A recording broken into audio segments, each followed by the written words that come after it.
On Ctv3 News, a call and a reward for the capture of Edwin Marin, the man accused of fatally shooting the mother and grandmother of his 2-year-old daughter.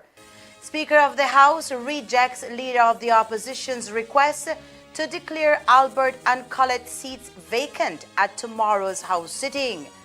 A businessman from the Kaya district is charged for causing the death of Tamisha Jayal.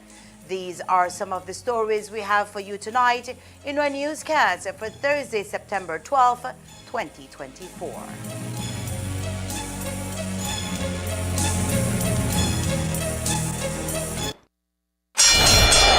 Ladies and gentlemen, this is what you've been waiting for.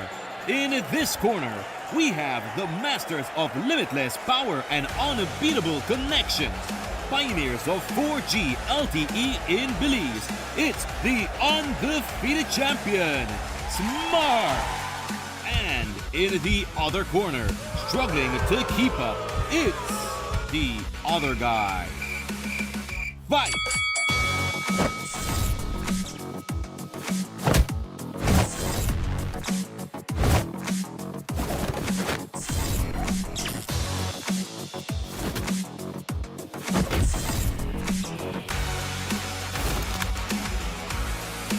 Tired of getting blow after blow from a plan with the other guys? It's time to tap out and join the winning postpaid plan provider. Smart's postpaid plans are a total knockout to the competition, and they have once again powered up their postpaid plans. Sign up for one of Smart's boosted postpaid power plans today and experience the victory of superior service. Smart, bringing people together. Pro FC is here on Saturday, September 28th. Pro FC invades the Bay City with Pro FC 13, Paris versus Rubio, inside the Corozal Civic Center in Corozal Town. The main event is the long-anticipated showdown between undefeated Pro FC Bantamweight champion Jalen Paris versus undefeated featherweight knockout king Javon Rubio. We also have 9 other exciting MMA fights, including 2 more championship fights and a special international female MMA fight. Doors open at 6:30 p.m. and the event starts at 7:30 p.m. sharp. General admission tickets are only $25 and VIP tickets are $70 available at the Centaur Cable Network Corozal office. Early ticket booth the day of the event. Pro FC, Belize Premier MMA League. Pro FC 13, live exclusively on Channel 53 of Centaur and the Express Plus app. Pro FC is brought to you by Smart, bringing people together, the Corozal Town Council, and Express Plus app, streaming entertainment.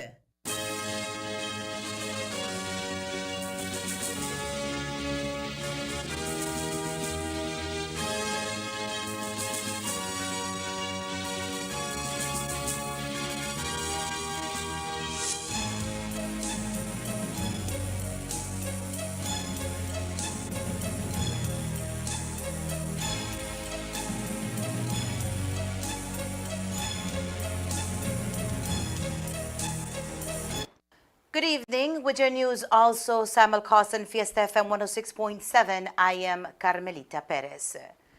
The White and Hill family lost 2 of their loved ones, allegedly at the hands of Edwin Marin, who fatally shot his ex-girlfriend, 21-year-old Daisha Hill, and her mother, 46-year-old Natasha Vanessa Clark, on Friday morning while both women were at home. The incident occurred in the heart of Corozal town, just about a block away from the Corozal police station. Marin and Hill, who shared a 2-year-old daughter, were known to have a rocky relationship. That, and the fact that Marin was in and out of jail, made Hill leave the relationship and move back with her mother. But death followed her, and it also took her mother on that dreadful Friday morning when Marin visited the house demanding custody of his daughter. An argument ensued between him and Hill.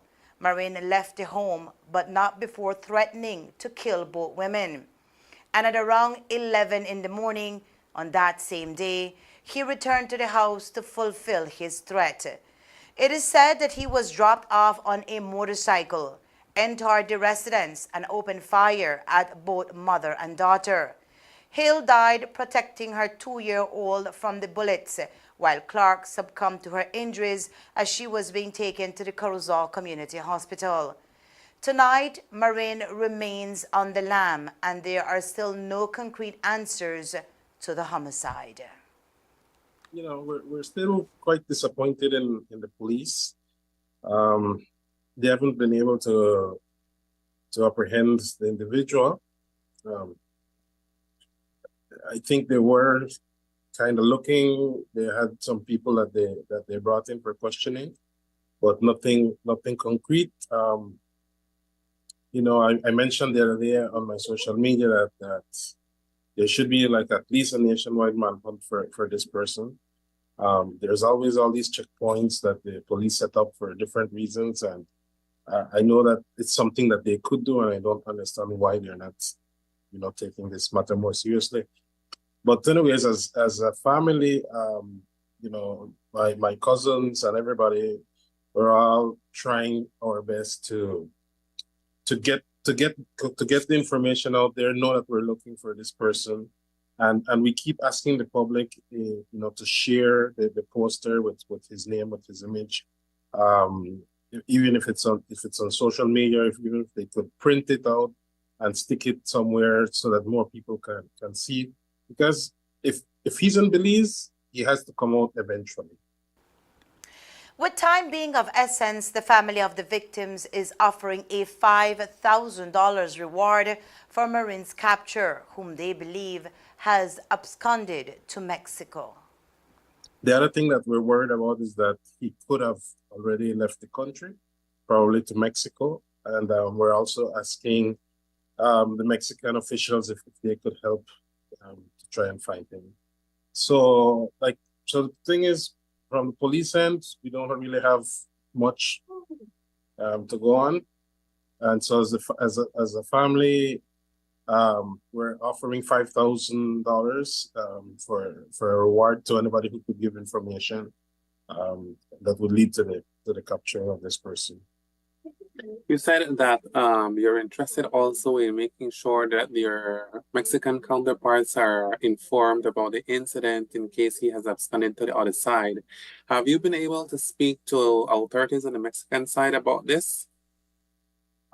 Yes, I have spoken to someone high up in the Marines, the Mexican Marines, and we have a verbal compromiso, you know, that they'll be helping us to find it. But you know, I think it would be like the right channel would be, you know, the police or GOB or whatever. I don't know what the process is of making it an information that Interpol could have. So I mean that should be the channel, right? Like I said, we are not giving up on this because it was my sister, it was my niece, and it's a community really that's hurting right now. So we're not gonna give up on it, but obviously it'd be a lot better if we could get the government involved, get the police involved, and I keep asking, you know, the commissioner and the minister of Home Affairs to lend a hand. Ctv3 News has been reliably informed that the weapon used to carry out this double murder has not been found. Anyone with information of the whereabouts of Edwin David Marin is asked to contact the nearest police station.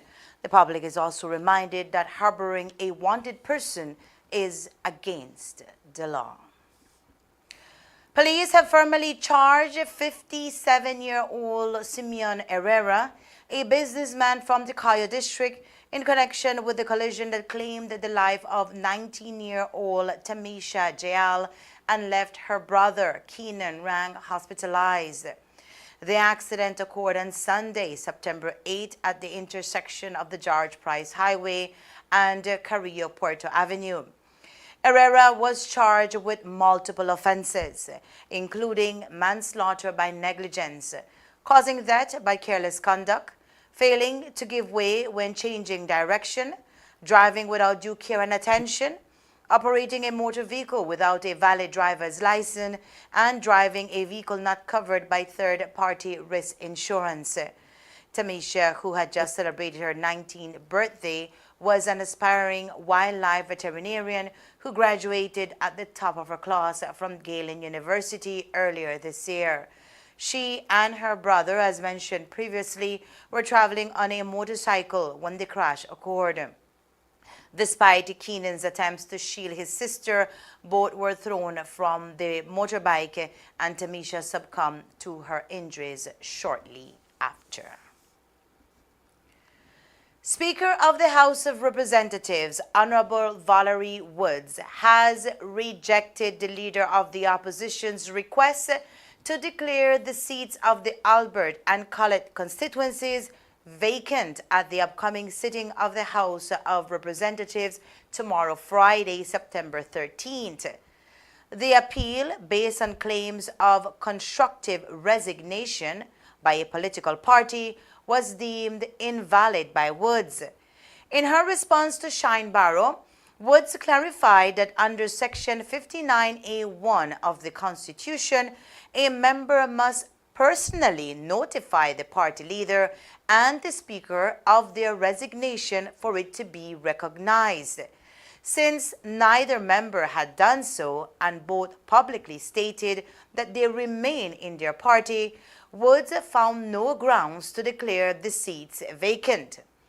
Woods also pointed out that the Constitution does not recognize constructive resignation as a basis for vacating a seat, and therefore no declaration will be made at the next House sitting.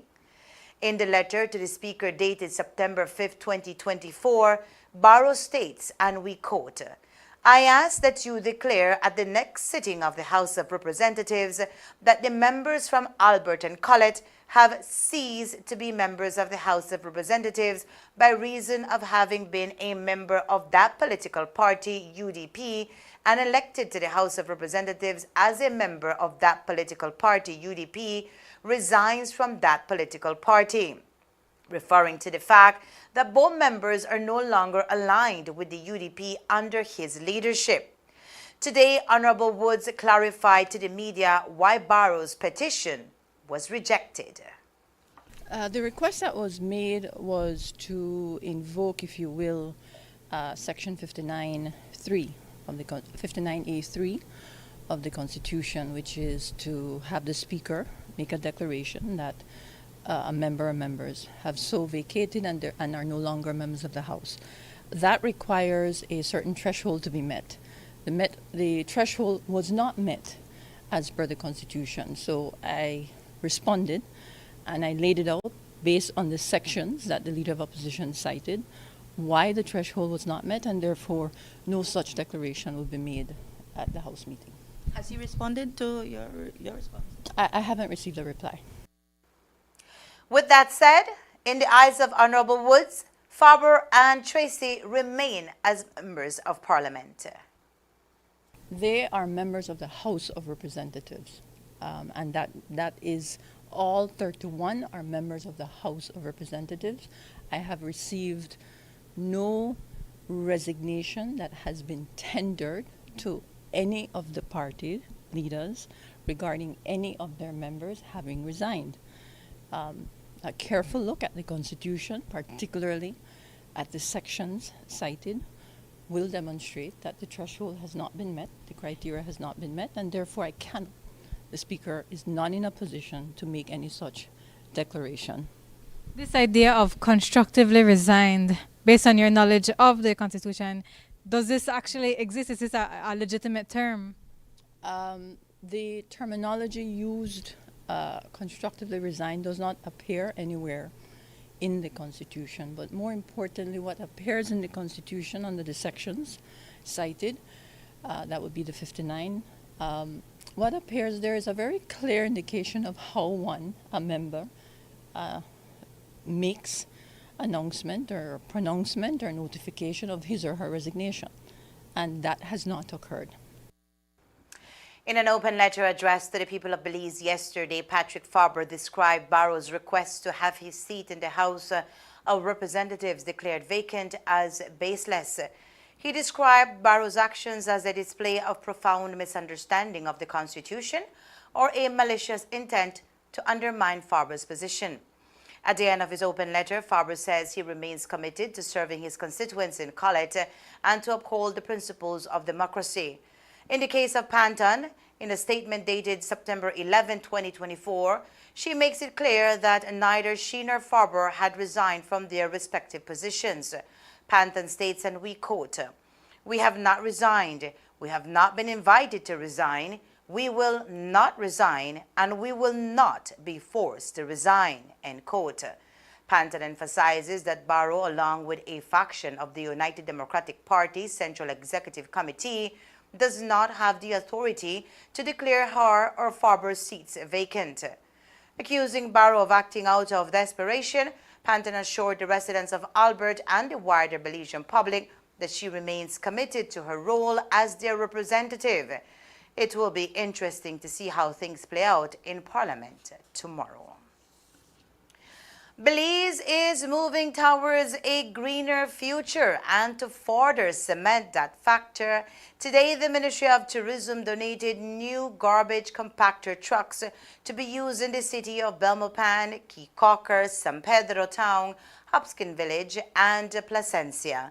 These trucks will enhance waste management by securely storing and transporting trash, reducing spills, and minimizing environmental waste. Minister of Transport, Honorable Rodwell Ferguson, spoke to the media about the initiative today. Well, first of all, I want to thank the Minister of Tourism, Anthony Marla, for having the vision to figure out how we can clean up Belize. Every time we go to cabinet, he reiterates that the country is too dirty. And so he always appealed to the Belizean people that we must be able to do better. If we go across the border to Chatamal, we make sure we don't throw no garbage. As we reach the Corozal border, we decide to dispose of the garbage right on the ground. I'm appealing to the Belizean people that we are not just a country now, we are a destination. And people from all around the world come to Belize, and when they see garbage, that really upset them. So I'm hopeful that the message is reach out to them to make a change and curb our direction. The Minister of Tourism is a man of vision, and in charge of a ministry of such magnitude, he makes sure the tourism dollars is being spent where it should be spent. I have two villages that benefit today, Hopkins and Placencia. They are the two most and fastest growing tourist destinations in the country of Belize. So this by itself will be our precedence where they set to make sure we reach out to all the destinations across the country, because tourism are dollars. 48% of our revenue of this country come from tourism. So I really appreciate this. My chairman, my village councils, they are very happy because Placencia in particular, their truck was down for the last 6 or 7 months. I had to sit down with CNBite and tell them how we can collaborate to make sure Placencia garbage is taken out. Hopkins used to take out the garbage in a small little open back truck. Now this is very close up. They look more presentable when they pass through the village. As mentioned, one of the trucks will be transported to La Isla Bonita and Burgers Key, one of the country's key tourism destinations. For the area representative of the island, the donation comes at the right time. It's going to make a big difference, so it's a beautiful day today. Considering how many visitors you get, both locals and tourists, you find that your municipalities do have a garbage problem.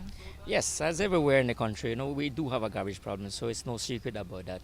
But the work that we're doing and working along with the town council and the village council, we've always had meeting discussion about the problems of the garbage, which is always a problem. And we have several meetings. Certainly these trucks, one for Kikaka, one for San Pedro, will be assisting a lot. But again, as the Minister Mala mentioned, also we have to go there and educate our people. Civic pride is very, very important. It's not only about having machinery in place and sitting down and accepting we have a garbage problem across the nation, but we got to do some more. And we have discussed it extensively in cabinet constantly. What else we can do? The cleaning of the roads, especially the main highways, how it's always littered. and you see the MIDH doing their plans and cleaning up the place. And then next 2 days, it's all dirt again. So it's something that we've got to reach out to our people as a Belizeans collectively. We've got to do better. But while garbage disposal laws are in place, there are those who are not willing to abide by them. If that is the case, says the area rep for Belize Rural North, Andre Perez, then the laws must be enforced. First of all, there are laws for those.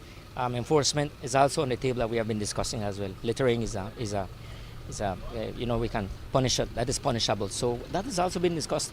But why do we reach to that point that we have to enforce it? If they push us as government leaders, we have to. But again, it's educating. Education is key.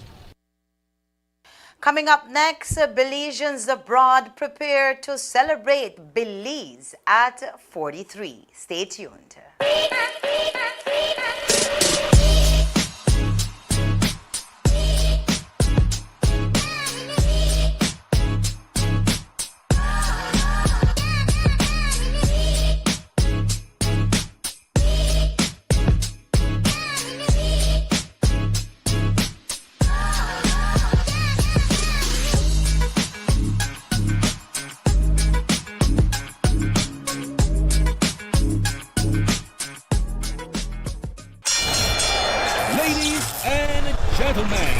This is what you've been waiting for. In this corner, we have the masters of limitless power and unbeatable connection. Pioneers of 4G LTE in Belize. It's the undefeated champion, Smart. And in the other corner, struggling to keep up, it's the other guy. Fight!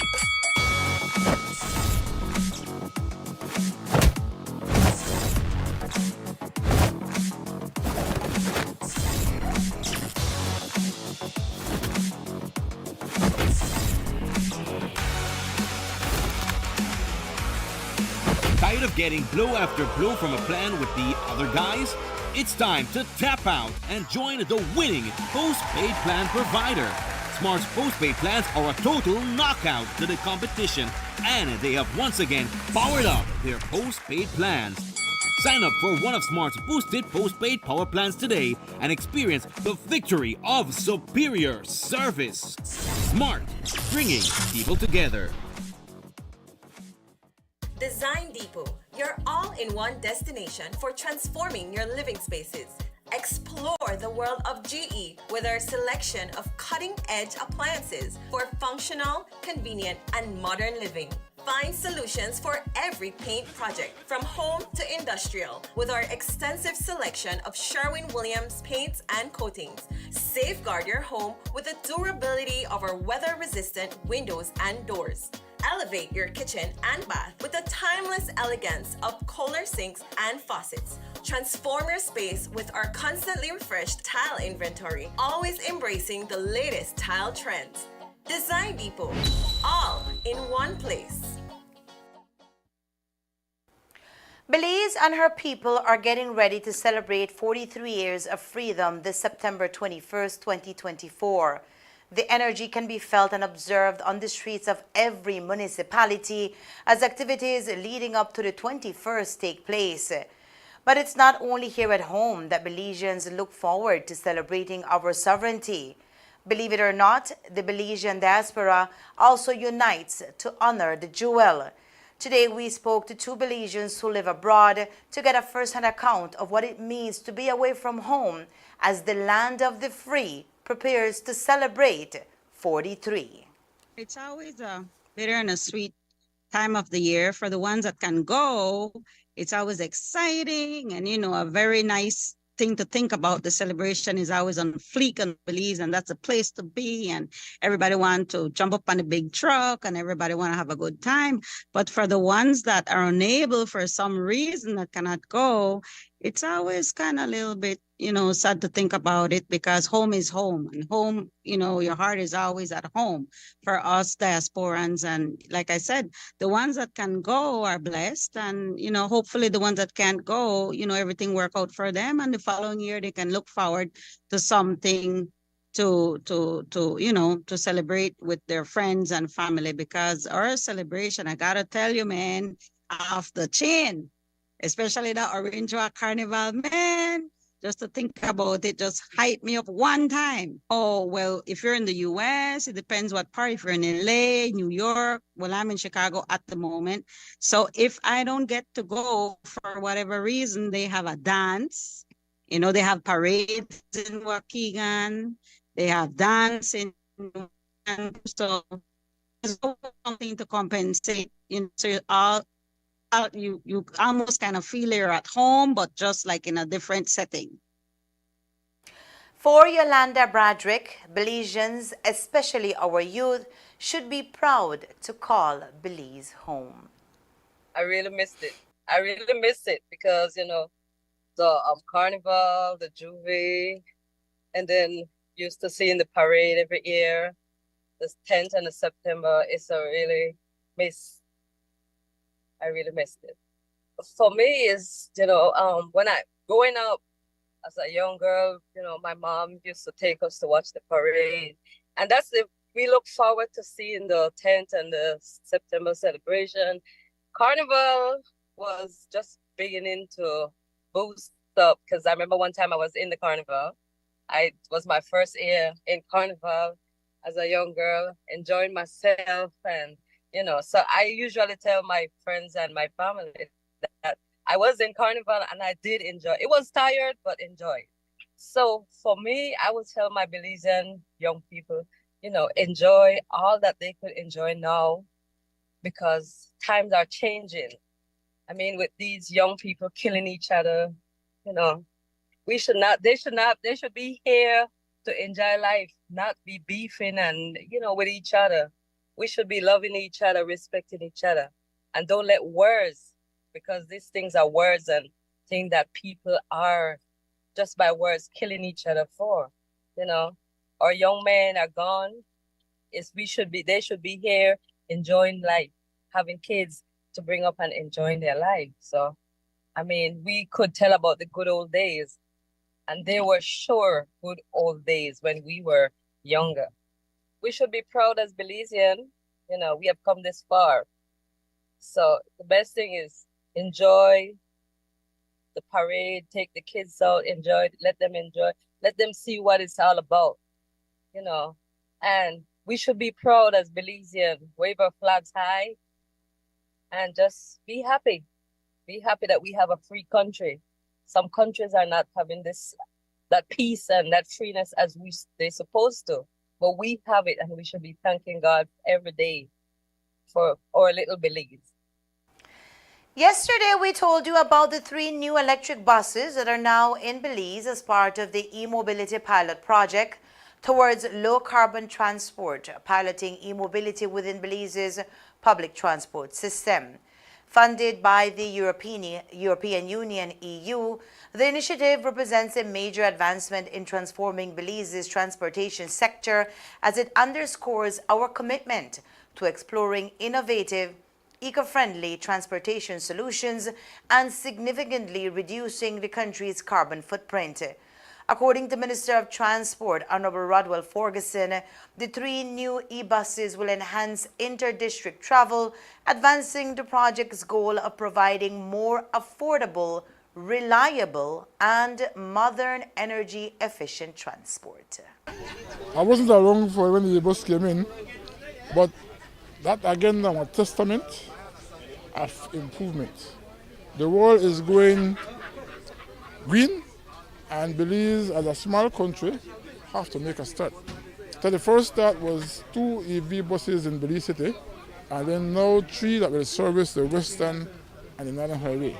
If you notice, we put out the bid, we put out the tender, and those who have interest will bid, and then our committee will sit down and decide who is the best person to bid to get all the rounds, because one company will manage the 3 buses at least for a 1-year pilot project. By when do you think we'll be able to see these buses on the road? Well, you notice the one from Belize comes in about 3 months before they really come out.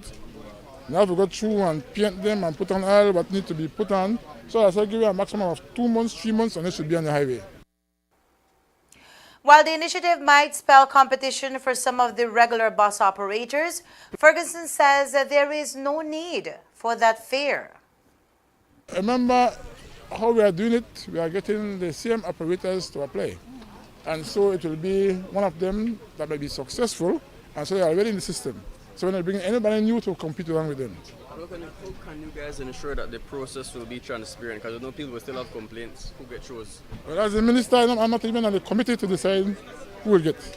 That is between the Ministry of Transport, UNDP, and the Ministry of Public Utilities. So they will decide exactly who meet the criteria. I will not be there. In just a few hours, students from across Orange Walk town will come out in numbers to parade the streets of our town as they participate in the annual student rally. The annual school rally is much anticipated as the official start of the September celebrations. As the Orange Walk Town Council prepares to host over 1,000 students at the heart of town, Senior Traffic Officer at the Orange Walk Town Council, Edwin Hill, visited our morning show to share a few tips on how to remain safe during the rally. The official ceremonies are scheduled to kick off at 8:30 at the Town Hall, and so residents are advised that the parade route will be closed off starting at 7:30 in the morning. We will be locking down what is the route at 7:30. Okay. At 7:30. So everyone needs to understand that when we lock the route, is to ensure that all these kids are safe, that all these kids and the floats are the roads are accessible for them. So 7:30 is a good time. That's what we did last year and the previous years, and it has worked well. Although it still causes some inconvenience for people that are commuting, especially people that work at the hospital, people that are working, for example, from the north side of town, heading towards BSI and all these areas here, Bowen and Bowen. It's an inconvenience for them. So just to share with the general public, the parade will be starting at the town hall. That's, as you can see the map there, on Queen Victoria Avenue in front of the park. It will be heading north. Then it will be making a left turn into Cinderella Street, that's by Cheeto's Light.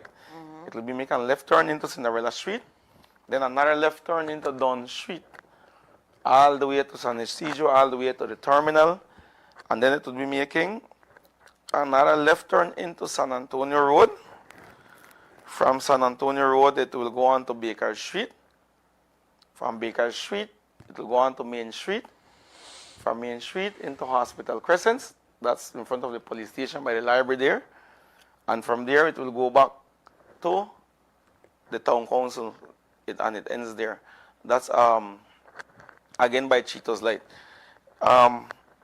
So just to share with everyone, when the parade reaches in Dunn Street, all these streets, all these joggings by, I think that's by your house, Miss Kami, by your father's house, those little streets will be they will be blocked, Okay. And this year around we'll be allowing vehicles to want to go and they want to view the parade. Okay. They can go and use these small streets. Okay. Those are from Dunn Street, we have Trinidad Street, Jamaica Street, and all these little joggings we will be allowing for vehicles to block the streets The at same this ones that year. are usually. Following the official ceremonies, the different schools will begin to line up in the vicinity of Progress Street to prepare for the start of the rally.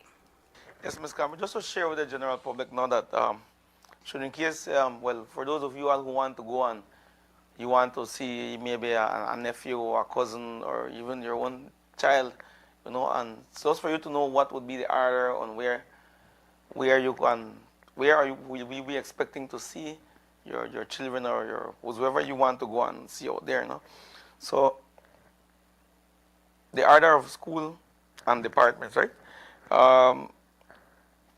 We have the police mobile that will be in the front, followed by the fire truck, right? Then we have the town council and invited guests, followed by the BDF cadet.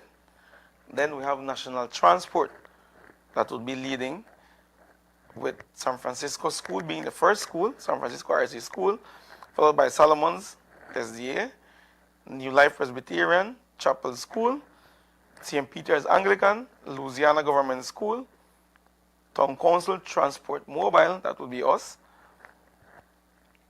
La Immaculata RC School, the ambulance, Ministry of Health, BHSA, Belize High School of Agriculture, Bishop Martin High School, New Hope High School, Orangewack Technical, Muffles, IT Vet, San Juan Bautista, MJC, and lastly, National Transport taking the N.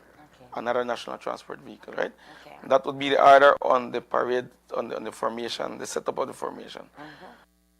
With tomorrow's rally expected to host a number of large trucks and floats, bystanders and spectators are advised to remain vigilant to ensure safety during the event.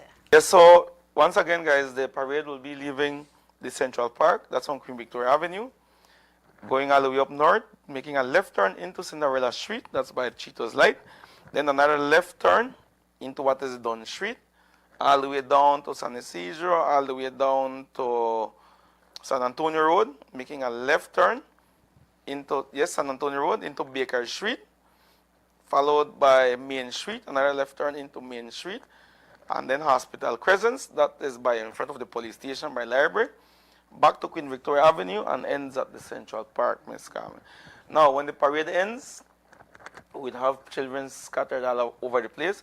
So, whoever vehicle that managed to get in, to view the parade, please be patient, guys. Please be patient. Yeah. These kids will be kids.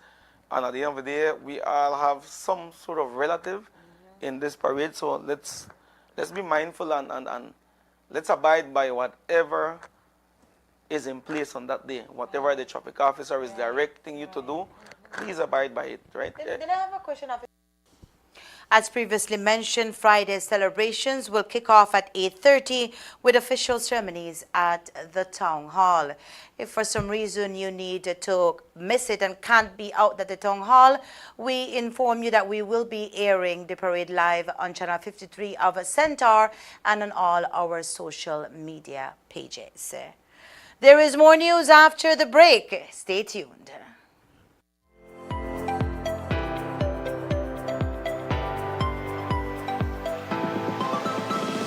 It's a historic day for Dangriga, for the country of Belize. We have been waiting for 24 years to open this port. Today, with the collaboration of the government of Belize, I am pleased to welcome you to this groundbreaking ceremony to mark the rejuvenation of the Port of Commerce Bight and the return of commerce through tourism in Dangriga. The reopening of this port under Southern Deep Port Development Limited will see significant employment, planned for over 100 employees during the 3-year construction period and over 60 full-time employees thereafter, impacting the well-being of the Dangriga and surrounding communities. We brought some consultants from the Bahamas who has done this in several Caribbean islands, and they went all across the country, and when they came back, they signaled Commerce Bight as being one of the areas with the greatest potential for packet cruises and nautical tourism. Any developing country or developed country, for there to be long-term development, there has to be a good port. We're going to work with you, that we're going to ensure that this is a success, because your success is our success, it is Belize's success.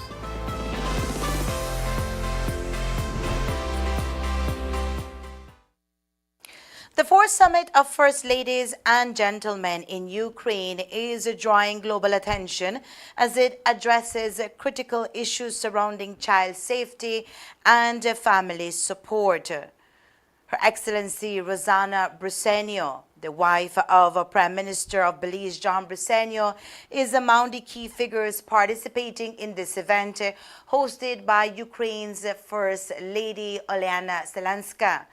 Briceño is a key participant in the discussion on child safety in the family.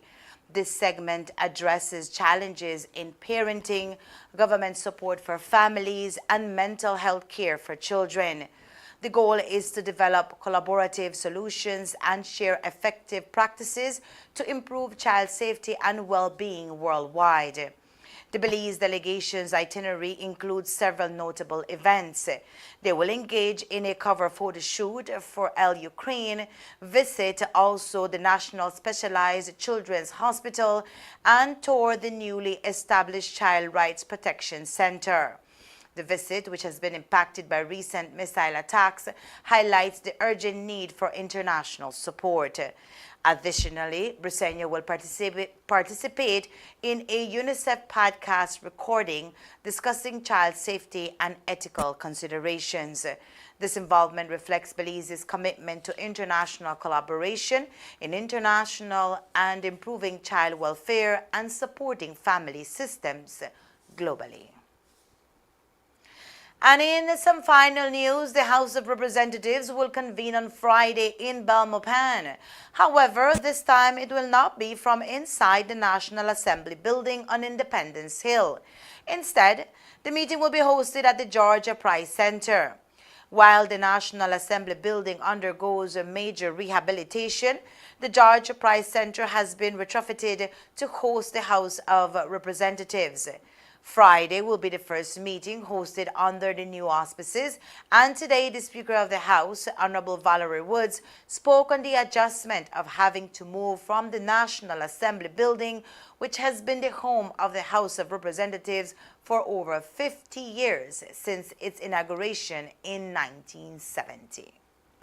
If you recall, earlier this year, not too long ago, there was a passage of the Disabilities Bill, which was made into law. And that was a very clear and glaring example that our legislature, even though it speaks to the House of Representatives and it is the People's House of Representatives, is simply not accessible. It's not accessible by members of the public who have mobility issues, and quite frankly by members of Parliament, as well as staff who may have mobility issues, and media as well. So that was also an urgent need to do that. It fosters inclusion as well. Having assessed the building, the technical personnel, the engineers, there's a major issue with the roof of the National Assembly, which again hasn't been attended to for all these decades. So for all these reasons, there was a need. So we looked around Belmopan to see where we could temporarily relocate, and the George Price Center for Peace and Development was one of the options, and the one that stood out. So we worked with the board of the George Price Center for Peace and Development, and thanks to their accommodation and to the excellent work of the engineers, architects over at the Ministry of Infrastructure and Development and Housing, we are now able to hold a House meeting a House and of course Senate meetings afterwards, that will be in a chamber that replicates that of the legislature, is functional as per our standing orders. The sacrifice we had to make is we don't have public gallery. So that will take on a case-by-case basis, and the only option, quite frankly, to have persons present for the public gallery would be housing them under a tent outside with a big screen, but we're taking this on a case-by-case basis. The House meeting tomorrow is our first real test run. We think we've done everything in the planning. We started as early as May, and with the teamwork of the staff here, got it ready. And we think we've managed or anticipated glitches, but tomorrow will be our first test. Renovations to make the National Assembly into a more modern and friendly environment is expected to take roughly 1 year, during which time, the Speaker says adjustments of the new location will be made when deemed necessary. We took into consideration that the National Assembly is now live streamed, and so we accommodated a very small space for media. No, it's not laid out with the desks. However, there is sufficient space for the media that has attended and covered the legislature when it is when the meetings are being held. There's also, as you may know, tomorrow we have a swearing in for the member of Toledo East, so very limited space. We've had to use some of the space that we would normally use for the media in this space here to allow for just a couple of the members of his family, as we have done in the past. And so that is the limitation that we're dealing with. But as I've mentioned to media who have asked, of course, tomorrow we do an assessment, getting feedback from members, from staff, from the media to see what other adjustments or tweaks we may need to make for future House and Senate meetings. It is of note that the newly elected Toledo area representative, Dr. Osman Martinez, will be sworn into the House of Representatives during tomorrow's House meeting. And that's the news. We invite you to join us for another newscast on Friday, September 13th, here on Ctv3 News and Fiesta FM 106.7. Remember that to read a text version of the news, you can visit our website at www.ctv3belizenews.com. You can also log on to our Facebook page for current stories at facebook.com/CTV3 Belize News or our YouTube channel at CTV3 News BZ. From all of us here at CTV3 News, thank you for watching and listening. Good night.